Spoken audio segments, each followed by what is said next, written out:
सिंध के सिकंदर के कंटेस्टेंट हमें सिंध से रिपोर्ट कर रहे हैं। जी बिल्कुल, मैं इस वक्त डिप्टी कमिश्नर ऑफिस बिहाड़ी इमराना तोकीर की ज़ेर सदारत होने वाले इजलास इंसदाद व खसरा व रबीला वैक्सीनेशन मुहिम का जायजा इजलास मुनक्कद हुआ, जिसमें सीओ हेल्थ डॉक्टर फाज वहीद ने ब्रीफिंग देते हुए बताया कि मुहिम के पहले 4 रोज़ में 1,45,878 बच्चों को वैक्सीन लगाई जा चुकी है, जबकि इजला में 4,58,575 बच्चों का आगाज़ टीके लगाने का अहद मुकर्रर किया गया है।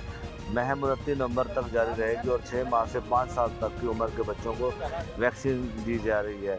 डिप्टी कमिश्नर शहरी दही इलाकों समेत स्कूलों में कायम मराजी वैक्सीनेशन मरकज़ कायम कारकर्दगी पर इत्मीनान का इज़हार करते हुए वालिदैन से अपील की है कि वो बच्चों को खसरा व रूबेला जैसी बीमारी से महफूज रखने के लिए वैक्सीन ज़रूर लगाएं। जी आपने रिपोर्ट मुलाहिजा की।